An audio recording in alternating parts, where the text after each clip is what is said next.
নমস্কার। শুরু করছি শ্রীমদ্ ভগবদ গীতা। ওম নমো ভগবতে বাসুদেবায়। প্রথমে গীতার ধ্যান। বসুদেব সুতং দেবং কংসচানুরমর্দনং দেবকী পরমানন্দং কৃষ্ণং বন্দে জগদ্গুরুং। আমরা পাঠ করছিলাম দ্বিতীয় অধ্যায় সাংখ্যযোগ থেকে। গত পর্ব শেষ করেছিলাম ২৭ নম্বর শ্লোক দিয়ে।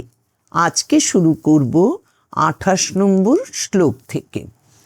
অব্যক্তাদীনি ভূতানি ব্যক্তমধ্যানি ভারত অব্যক্ত নিধনান্যেব তত্র কা পরিদেবনা।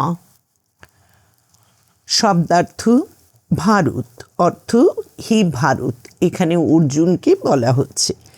ভূতানি জীব সকল, অব্যক্তাদীনি আদিতে অব্যক্ত, ব্যক্ত মধ্যানি মধ্যকালে ব্যক্ত, অব্যক্ত নিধনানি এব বিনাশান্তে অব্যক্ত, তত্র কা পরিদেবনা তাহাতে শোক কি। এবার পুরো শ্লোকের অর্থ। হে অর্জুন, জীবগণ আদিতে অব্যক্ত অর্থাৎ জন্মের আগে অপ্রকাশিত, মধ্যে ব্যক্ত অর্থাৎ জীবিত অবস্থায় প্রকাশিত, এবং বিনাশান্তে অর্থাৎ মৃত্যুর পর অপ্রকাশিত থাকে, তাহাতে শোক বিলাপ কি। ২৯ নম্বর শ্লোক। আশ্চর্যবৎ পশ্যতি কশ্চিদেনম আশ্চর্যবৎ বদতি তথৈব চান্য আশ্চর্যবচ্চৈনমন্যঃ শৃণোতি শ্রুত্বাপ্যেনং বেদ ন চৈব কশ্চিৎ।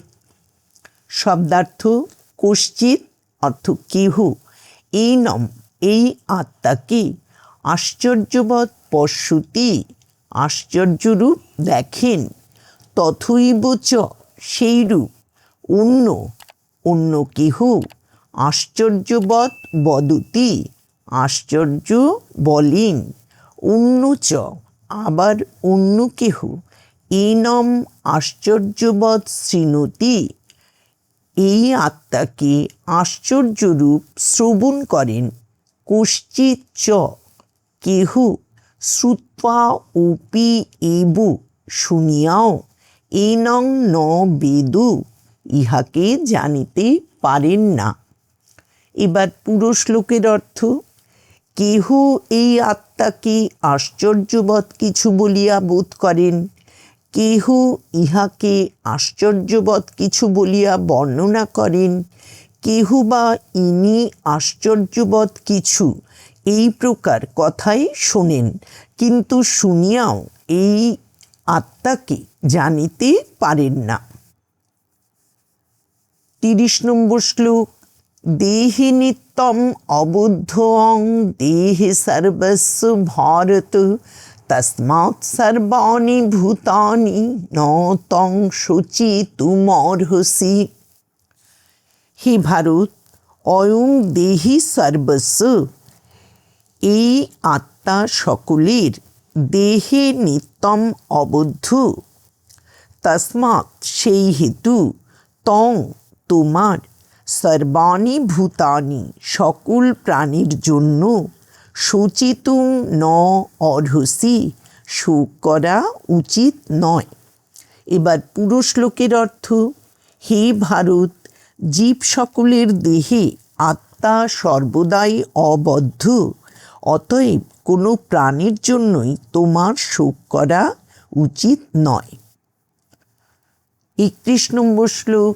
সধর্মমপি চাবেক্ষু ন বিকম্পিতুমর্হসি ধর্মাদ্ধি যুদ্ধাচ্ছে উন্নত ক্ষত্রিয়স্যু ন বিদ্যতে।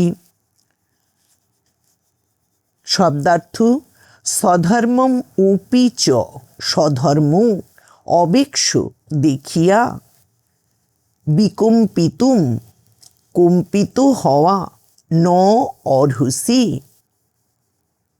যোগ্য নয়। হি যেহেতু ধর্মাযুদ্ধাৎ ধর্মযুদ্ধ অপেক্ষা ক্ষত্রিয়স্য ক্ষত্রিয়ের অন্যৎ শ্রেয় আর কিছু শ্রেয় ন বিদ্যতে নাই। এবার পুরো শ্লোকের অর্থ: স্বধর্মের দিকে দৃষ্টি রাখিয়াও তোমার ভীত কম্পিত হওয়া উচিত নয়। ধর্মযুদ্ধ অপেক্ষা ক্ষত্রিয়ের পক্ষে শ্রেয় আর কিছুই নাই। আজকের মতো গীতা অনুধ্যান এখানেই শেষ করছি।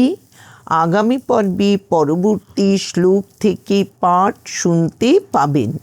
শ্রীকৃষ্ণরূপী ভগবান শ্রী নারায়ণের কৃপা ও আশীর্বাদ আমাদের সকলের উপর সর্বতোভাবে বর্ষিত হোক, এই কামনা করি।